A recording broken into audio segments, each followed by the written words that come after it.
سبحان اللہ، یہ دور ہوں تائب میں حریم نبوی سے، صحرا میں ہو جس طرح کوئی شاخ مریدہ۔ حضرت حفیظ طائب رحمۃ اللہ علیہ کا یہ نعتیہ کلام بحضور سرور کائنات حضرت محمد مصطفیٰ صلی اللہ علیہ وآلہ وسلم پیش کرنے کی سعادت حاصل کر رہے تھے۔ عابد رؤف قادری صاحب لاہور سے خاص طور پہ تشریف لائے ہیں اور MBA کر رکھا ہے، اور سال 1997 میں کل پاکستان نعت کا جو مقابلہ ہے اس میں پہلی پوزیشن بھی حاصل کی۔ جزاکم اللہ، بہت شکریہ کہ آپ ہمارے ساتھ ہیں۔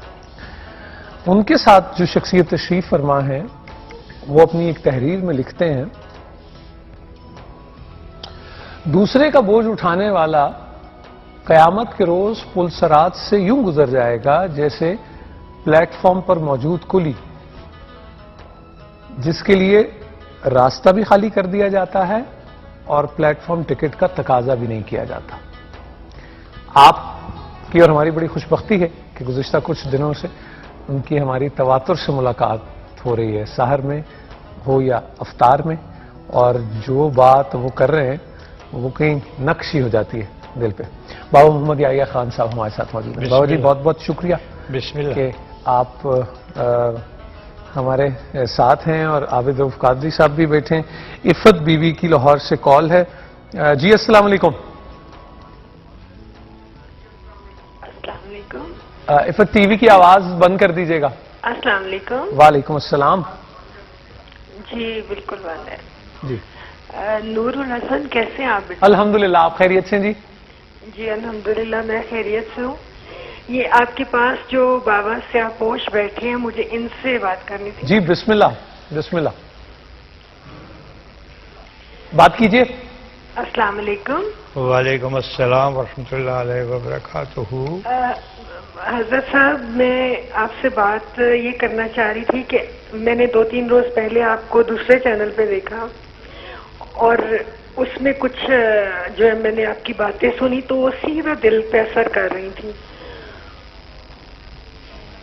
اور آج بھی میں نے آپ کی مختصر سی گفتگو سنی ہے، لیکن یہ کہ حق اور سچائی پر مبنی تھی۔ میرا دل چاہتا ہے کہ آپ کی بکس ہمیں کہاں سے اویلیبل ہوں گی کہ میں ان کو لے کے ان کا مطالعہ کرنا چاہتی ہوں، اور میرا دل چاہتا ہے کہ کسی صورت میرا آپ سے رابطہ ہو، میں آپ سے روحانی فیض پاؤں۔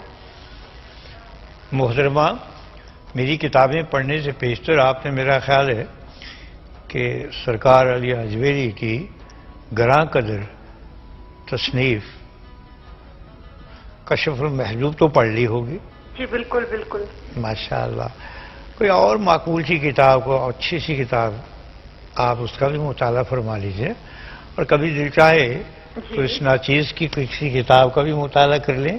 لاہور سے یہ ہر بک سٹال سے سیدھا بک سٹال سے مل جاتی ہے، اور ملاقات کے لیے اللہ سبحانہ وتعالی بہتر سمجھتے ہیں کہ کب کسی سے ملنا چاہیے اور کب کسی سے نہیں ملنا چاہیے۔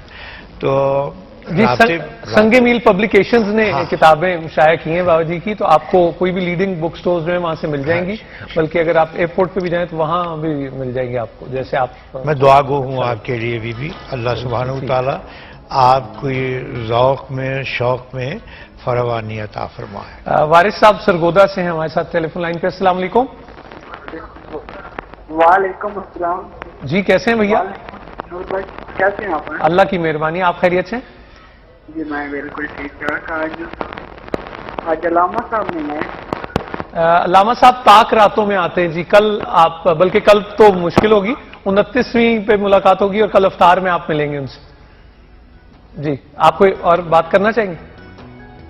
لائن میں ڈسٹورشن ہے بابا جی۔ اگر لائن میں ڈسٹورشن آ جائے، مطلب چاہے وہ ٹیلی فون کی ہے یا آپ کو لگے کہ آپ کا جو رابطہ ہے اس میں کچھ، جیسے وہ کہتے ہیں نا مواصلاتی رابطہ منقطع ہو جاتا ہے، کچھ لائن سے مسئلہ ہو جاتا ہے، تو اس کے لیے کسی لائن مین کی ضرورت ہوتی ہے، یا آپ پہلے آئیڈینٹیفائی کریں کہ کیا مسئلہ ہے؟ آپ روشنی ڈالیں گے اس حوالے سے؟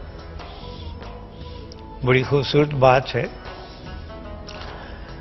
آج یہ دنیاوی ہر سلسلوں میں اور روحانی سلسلوں میں بھی یہ تعطل پیدا ہوتا ہے، اور اس کی بیشتر وجوہات میں ایک نمایاں جو وجوہ ہے وہ یہ ہے کہ انسان کی توجہ میں، محویت میں کہیں دنیاوی خلل آ جاتا، کمی کہیں واقع ہو جاتی، دنیاوی خلل آ جاتا ہے. یعنی کوئی ڈسٹریکشن یا کوئی ایسی چیز ہے. جیسے انسان نماز میں کھڑا ہے، ٹھیک، اچانک اس کو خیال آ گیا اپنے بیٹے کا، ٹھیک. وہ انگلینڈ میں بیٹھا ہے، بہت دنوں سے اس نے ٹیلی فون نہیں کیا، یا اس نے پیسے نہیں بھیجے، صحیح، یا مجھے فلانی جگہ جانا ہے اور میں جا کیوں نہیں سکا. صحیح، تو یہ چیز جو جب پیدا ہو جاتی ہے تو ادھر سے رابطہ جو ہے وہ ڈھیل مل سا ہو جاتا ہے، ادھر سے ادھر آپ کی ہاں، توجہ بڑھ آ جاتی جاتا ہے. صحیح. تو یہ چیزیں میں سمجھتا ہوں کہ بشریت کے تقاضوں میں سے بھی ایک تقاضا ہے، جی، اور ان چیزوں سے کوئی بھی بشر خالی نہیں، ٹھیک، سوائے ان لوگوں کے کہ جو مخصوص ہوتے ہیں، جنہیں اللہ پاک نے حضوری عطا کی ہوتی ہے، ٹھیک. سوچ میں، فکر میں، ٹھیک. عبادت میں. ٹھیک. تو یہ تقاضے ہیں. اچھا، آپ کی تصانیف میں بہت بڑے بڑے بازیگروں اور کرتب کرنے والے ان کا بھی ذکر رہا ہے. ہاں. تو آپ نے یقیناً ان کو بھی دیکھا ہوگا، وہ جو بہت بلندی پہ رسے پہ تن کے چلتے ہیں اور بیلنس کرتے ہیں اپنے آپ کو اور فاصلہ طے کر لیتے ہیں. تو وہ آپ نے تو ملے بھی آپ ہوئے، وہ کس چیز کو مد نظر رکھتے ہیں کہ وہ چیز ان کو گرنے بھی نہ دے اور وہ منزل کو بھی طے کر لیں؟ اصل میں اس کائنات میں اس سے اگر ہم نیچے اتریں تو ہماری آپ کی جیتی جاتی اس رنگ و بو کی دنیا کے اندر جو کچھ بھی عمل میں آتا ہے وہ ایک توازن کے تحت ہوتا ہے. ٹھیک. اس کی مثال آپ یوں بھی دے سکتے ہیں کہ آپ چل رہے ہیں کشادہ یا تنگ راہ پہ، تو وہاں پہ آپ نے دیکھا ہے کہ آپ اپنے بیلنس کو قائم رکھتے ہیں. ٹھیک. چلتے چلتے چلتے چلتے ایک چھوٹا سا راہ آ جاتا ہے، ادھر پانی ہے، ادھر پتھر ہیں، وہ چھوٹا سا راستہ آپ نے گزرنا ہے. تو وہاں پہ آپ اپنے آپ کو تیار کرتے ہیں اس کے لیے اگر دکھ رہا ہو. ہاں، وہ چھوٹا ہے یا بڑا، اس کے لیے تیار کرتے ہیں. تو تیاری یہ ہوتی ہے کہ آپ اپنے قدم گن گن کے رکھتے ہیں اور اپنے آپ کو پورے بیلنس میں رکھتے ہیں، اس ڈر سے کہ آپ پھسل نہ جائیں. پھر سے گر نہ جائیں. پھسلنا تو بات کی گر نہ جائے. گر نہ جائیں. تو ذہنی طور پہ بھی تیار ہوتے ہیں آپ، اپنے آپ کو سجیسٹ بھی کرتے ہیں کیا جی یہ ہے. تو اسی طرح میں نے اپنے بابا جی سے ایک دفعہ عرض کی، میں نے کہا حضرت کہ مجھے بتائیں کہ میں تو بڑا دنیا دار آدمی ہوں اور میرے اندر تو بے شمار دنیا ہے اور یہ ہے وہ ہے، مجھ سے بڑا مشکل ہو جاتا ہے، میں کیا کروں؟ میرے اندر اعمال میں، خیالات میں، سوچ میں، دنیا داری میں، دینداری میں ایک توازن قائم نہیں ہوتا جس کا ذکر ہمارے دین نے کیا، ہمارے نبی کریم صلی اللہ علیہ وسلم نے کیا، یا ہمارے جو اصول ہیں زندگی کے سیدھا سیدھا، ان میں یہ چیز ایک نمایاں ہے کہ آپ توازن رکھیں تاکہ نہ آپ ادھر ہو نہ ادھر ہو اور اپنا. تو وہ کہنے لگے تم نے کبھی وہ نٹ دیکھا ہے جو تار کے اوپر چلتا ہے؟ میں نے کہا جی بڑی دفعہ دیکھا. ہاں جی، اور میں تو بڑے شوق سے دیکھتا تھا. ہاں جی، اور اس کے ہاتھ میں کئی تو بغیر سٹک کے ہوتے تھے، جی وہ ایسے ہاتھ کھول کے بھی اور کئی جو ہوتے ہیں وہ ویسے ہی، اور وہ بازوؤں کو پروں کی طرح پھیلا لیتے ہیں. میں نے کہا یہ دیکھیں. تو کہتے ہیں کہ اس میں نمایاں چیز کیا ہوتی ہے؟ میں نے کہا جی نمایاں یہ چیز ہے کہ وہ بڑا پگ پگ بڑے سنبھل کے رکھتے. کہنے لگے اور نمایاں چیز جو بڑی واضح ہو. میں نے کہا جی میں قاصر ہوں بتانے سے. فرمانے لگے کہ اس میں نمایاں اس کی حرکت یہ ہوتی ہے کہ وہ اپنے پاؤں کی طرف نہیں دیکھتا، اپنے ٹارگٹ کی طرف دیکھتا ہے. پاؤں کی طرف نہیں دیکھتا، ٹارگٹ کی طرف دیکھتا ہے. اور اگر پاؤں کی طرف دیکھے تو کیا ہوگا؟ وہ جب پاؤں کی طرف دیکھے گا، ٹارگٹ سے نظر ہٹ جائے گی تو وہ یہ دائیں یا بائیں وہ گر جائے گا. کہنے لگے بس یہی دین اور دنیا ہے. کبھی ادھر تھوڑا سا جھول لیا، کبھی ادھر تھوڑا سا جھول لیا، اور ادھر سمجھیں کہ آپ کی دائیں طرف دین ہے، بائیں طرف یہ ہے. کبھی دین کی طرف جھکاؤ لے لیا، کبھی دنیا کی طرف جھکاؤ لے لیا، اور پھر بیلنس میں آگے اپنا سفر جاری رکھا. میں نے نیاگرا فال میں، کینیڈا کی سائڈ میں نیاگرا فال میں، ہاں جی، میں نے ایک بازیگر کو دیکھا. پوری فال کو کراس کرتے ہوئے، دنیا بھر نے دیکھا اس کو، اور میں کمال ہو گیا. میں نے کہا اس سے بڑا کون ہو سکتا ہے جی اللہ کا بندہ، کہ اتنا بڑا فاصلہ کہ نیچے گر جائے تو دنیا کی کوئی طاقت اس کو بچا ہی نہیں سکتی، اور کوئی اس نے اپنے ساتھ کوئی رسی یا کوئی تانت نہیں باندھی ہوئی، اور وہ چل رہا ہے. تو اس طرح سے اس سے میں نے یہ سبق سیکھا کہ دین اور دنیا میں بیلنس رکھ کے چلو، محبت اور نفرت میں بیلنس لے کے چلو، کھانے اور پینے میں، سونے اور جاگنے میں بیلنس لے کے چلو. بالکل ٹھیک. کسی سے اگر آپ کی ایک محبت ہے تو اس میں تھوڑا سا تعطل پیدا کر لو، ٹھیک ہے، اس لیے کہ وہ ٹھیک رہے گا. ٹھیک ہے. چلو اب جب ایک سپریم بریک کے بعد واپس آئیں گے تو یہ بھی پوچھیں گے کہ جو انہوں نے پکڑا ہوتا ہے بانس، وہ کیا نفسیاتی ہوتا ہے یا اس کا کوئی افیکٹ بھی ہے؟ اور پھر اگر آپ گاؤں میں اور سندھ میں خاص طور پہ پنجاب میں دیکھیں تو وہ ایک جھولنے والا رسہ ہوتا ہے اور وہ ہلتا بھی ہے ساتھ، وہ زیادہ ڈبل مشکل ہے، اس میں بلندی تو کم ہوتی ہے لیکن وہ ایک اور پاؤں کام اس طرف ہوتی ہیں، باڈی ادھر ہوتی ہے، اس طرف ہوتی ہے، ایسا ہی ہے جی. تو وہ بڑا خطرناک. تو اب اس پہ بھی بات کریں گے.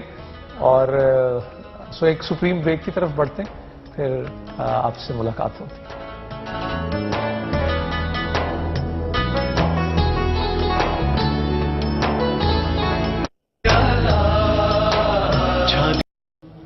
جزاک اللہ. پردہ جے پایا تے پائی رکھی سونیاں، چنگیاں کے مندیاں نے بھائی رکھی سونیاں. جیتے رہے عابد قادری صاحب، جزاکم اللہ. کاشف صاحب بہت دیر سے ہولڈ پہ ہیں، کراچی سے کال کیا، میں آپ سے بیشتر معافی چاہتا ہوں. جی السلام علیکم.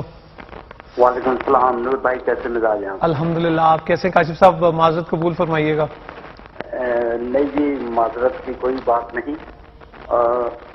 بہت ہی اعلیٰ پروگرام چل رہا ہے. میں الفاظ تلاش کر رہا تھا تو سبحان اللہ سے بہتر لفظ مجھے کوئی نہیں ملا. جزاک اللہ. جزاک اللہ کے لیے. اور دیکھ رہا ہوں آپ کو جس چیز کی تلاش میں ہیں، اللہ تعالیٰ آپ کا بیڑا پار کرے. دعا اور فرمائیے. دو سوال ہیں. جی بسم اللہ. پہلا سوال یہ ہے کہ شب قدر جس شخص کو مل جائے اور یا حضور پاک صلی اللہ علیہ وسلم کا دیدار خواب میں نصیب ہو جائے تو کیا ان چیزوں کو کسی دوسرے کو بتانا چاہیے یا اچھا. نہیں؟ دوسرا سوال. اور دوسرا سوال یہ ہے کہ بابا جی تشریف فرما ہیں، اگر ان کا کانٹیکٹ نمبر مل جائے، یہ بھی میرا ایک سوال ہے. جی بابا جی اگر بابا دے سکتے ہیں ان کو نمبر آپ؟ ہاں جی آپ ہولڈ پہ رہیے تو آپ کو وہ پینل سے ہماری ٹیم آپ کو دے دیتی ہے نمبر. جزاک اللہ. جزاک اللہ. سلامت. آپ کی پہلی بات کا جواب یہ ہے کہ جس خوش نصیب کو یہ چیزیں اللہ کے فضل کرم سے اور نبی پاک صلی اللہ علیہ وسلم کی خاص عنایت سے حاصل ہو جائیں تو مناسب بات یہی ہے کہ وہ خاموشی اختیار کرے اور فخر کرے اور حفاظت کرے ان نعمتوں کی. اگر کسی غریب کو کوئی در بے بہا مل جاتا ہے تو وہ دکھاتا نہیں پھرتا، اس کو سنبھال کے رکھتا اور اس کی حفاظت کرتا. جزاک اللہ. بالکل ٹھیک.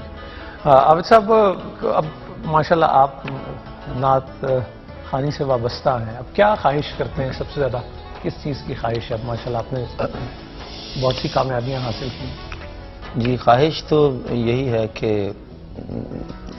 تادم آخر اللہ پاک طاقت دے رکھے اور صحت دے رکھے. آمین. اور حضور کا یہ ذکر جو ہے کسی کو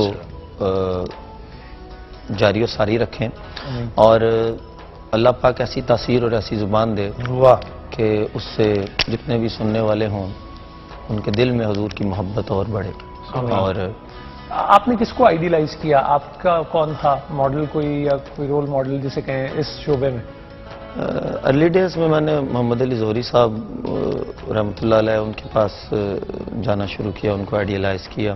آپ کی ملاقات ہوئی ان سے؟ جی بالکل، میں ایک محفل میں ان کا اعلان ہوا کہ یہ نعت شریف کی ٹریننگ ہوتی ہے یہاں پہ، تو میں نے جانا شروع کیا، تو وہاں سے پھر وہ تربیت ملتی چلی گئی.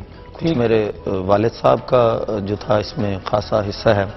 اس کے علاوہ میرے استاد صاحب حضرت غلام میرا صاحب، انہوں نے بڑا مجھے اس میں گائیڈ کیا اور میرے سے بڑی محبتیں کی ہیں.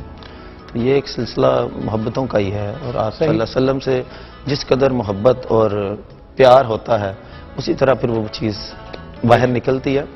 اور جو انعامات کی آپ نے بات کی، تو انعامات تو مختلف اوقات ملتے رہے، لیکن میرا ٹارگٹ اور میری جو توجہ تھی وہ صرف اس طرف تھی کہ کب میں بارگاہ رسالت میں حاضری دوں. سبحان اللہ. اور پھر وہ بارہا آپ صلی اللہ علیہ وسلم کی بارگاہ سے مجھے بلاوا آتا رہا اور میں جاتا رہا. یہ میرے آقا کی خاص کرم نوازی ہے.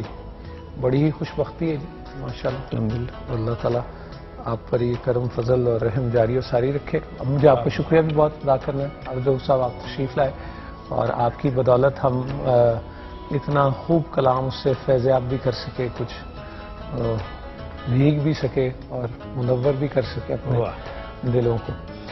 بابا جی، یہ جو راز کی بات آپ نے کہی تھی اور وہ آپ وہ کہہ رہے تھے، یہ راز رکھنا کتنا ضروری ہوتا ہے آپ کے خیال میں؟ دیکھیے جی، محبت، پیار، محبت، عشق، جو بھی کچھ ہے سلسلے میں، یہ بھی راز ہے. ٹھیک. اس کو بھی افشا نہیں کرنا چاہیے. ٹھیک. جس سے محبت ہو اس کو یہ نہیں کہنا چاہیے مجھے تم سے محبت ہے. اچھا، اسے بھی نہ کہیں؟ نہ کہیں. ٹھیک ہے. بلکہ اپنے رویے، اپنے کردار سے اور اپنے سلسلوں سے اس سے واضح کریں کہ یعنی سر سے پیر تک خود محبت ہو جائے، یہ نہ کہیں کہ مجھے تم سے محبت. یہی چیز ہے. ٹھیک ہے. یہی چیز ہے. تو راز یہی ہوتا ہے کہ جس چیز کو اخفاء میں رکھا جائے. ٹھیک ہے. اور وہی چیز اسرار بن جاتی ہے، اور اسرار جو ہوتا ہے وہ ہمیشہ اس میں حیرت ہوتی ہے، اس میں ایک تحیر ہوتا ہے، اس میں دھیما دھیما سلگنا ہوتا ہے. ٹھیک. اور آپ نے دیکھا ہوگا کہ کچھ لوگ کھانا کھانا چاہتے ہیں، وہ اپنی باڈی لینگویج سے یہ ظاہر کرتے ہیں، ظاہر ہوتا ہے ان سے کہ یہ بھوکے ہیں، ان کو کچھ کھانا چاہیے. ٹھیک. اور کچھ لوگ جو ہیں وہ چیخیں مارتے ہیں، روتے ہیں، مجھے کھانا دو، جلدی کر دو کھانا، میں نے کھانا کھانا ہے، مجھے یہ دو. میں آپ کو یہ رکوں کہ لاہور میں انتہائی سحر کا وقت جو ہے وہ 4 بجے ہے، اور راولپنڈی، اسلام آباد اور اس کے گرد و نواح میں 3:59 ہے. تو اسی سلسلے میں ہم ایک سپریم بریک کی طرف بڑھ رہے ہیں. یہیں سے بات جوڑیں گے جہاں سے بابا جی نے وہ کھانے کا ذکر کر رہے تھے. میں ایک بار پھر عابد رؤف قادری صاحب آپ کا بہت شکریہ ادا کرتا ہوں. خواتین و حضرات، ایک سپریم بریک کے بعد آپ سے ملاقات ہوتی ہے.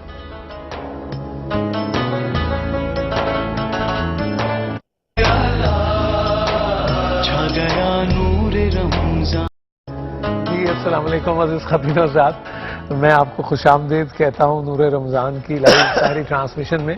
یہ جو تازگی جو آئی ہے میرے پہ اور جو مسکراہٹ آپ دیکھ رہے ہیں اس کی ایک وجہ ہے. ویسے تو میرا دل اس وقت چاہ رہا ہے میں یہ کہہ دوں، اگر اس میں کچھ غلط ہو تو آپ معافی دے دیجیے گا، لیکن ایک تو وہ کہہ سکتے ہیں کہ جس طرف آنکھ اٹھاؤں تیری تصویراں ہیں، نہیں معلوم کہ خواباں ہیں کہ تعبیراں ہیں. اور دوسری بات یہ کہ بابا بابا کر دی نہیں میں آپ پہ بابا ہوئی. اب 2 بابے جو ہیں وہ ہمارے سامنے تشریف فرما اور ہمارے انتہائی قابل احترام، انتہائی شفیق، انتہائی محبت کرنے والے ڈاکٹر فضل احمد ہمارے ساتھ موجود ہیں. اور جب میں ان دونوں کو آپس میں بات کرتے دیکھ رہا ہوں، جس طرح یہ شیر و شکر ہو گئے ہیں اور ہو رہے ہیں، تو وہ بہت ہی کمال کا اور خوبصورت منظر ہے. اور یہ بڑی خوش بختی کی بات ہے کہ آپ کو 2 ایسی شخصیات مل جائیں جو محبت سے اور کیا کہنا چاہیے خلوص اور اخلاص سے لبریز ہوں، تو پھر اور کیا چاہیے. ڈاکٹر صاحب السلام علیکم. وعلیکم السلام ورحمۃ اللہ وبرکاتہ. کیسی میں طبیعت؟ تو آپ لوگ شاگردوں کی سیکھ خدا کا واسطہ ڈاکٹر صاحب آپ ظلم تو نہ آپ نے کریں. ایک ایسی ہستی سے آج ملاقات کرا، دل باغ باغ ہو گیا. اور حقیقت یہ ہے کہ آج جو میرا غالباً اس سلسلے کا یہاں کا آخری پروگرام ہے، لیکن حاصل کر کے سب کچھ لے کے جاؤں گا. نہیں نہیں انشاءاللہ آپ سے ملاقاتیں تو خوب رہیں گی انشاءاللہ، یقیناً یقیناً. ڈاکٹر صاحب میں ابھی بابا جی سے جو بات ہو رہی تھی کچھ دیر پہلے، وہ رستے پر چلنے والے اس شخص کی ہو رہی تھی کہ وہ کیسے اپنا بیلنس رکھتا ہے. تو انہوں نے وہ نیاگرا فال میں جو بڑی بلندی پہ اس کو بھی دیکھ رکھا ہے.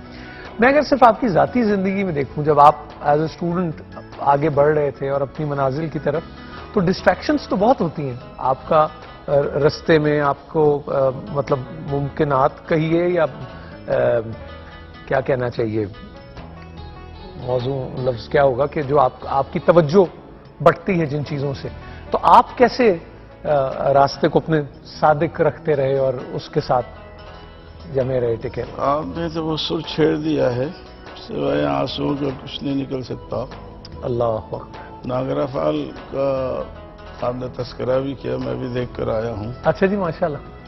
اور بڑے خوب عبرت کی نگاہوں سے بھی دیکھا ہے، واہ، چشم حیرت سے بھی دیکھا ہے، سبحان اللہ، اور چشم مسرت سے بھی دیکھا سبحان ہے. اللہ.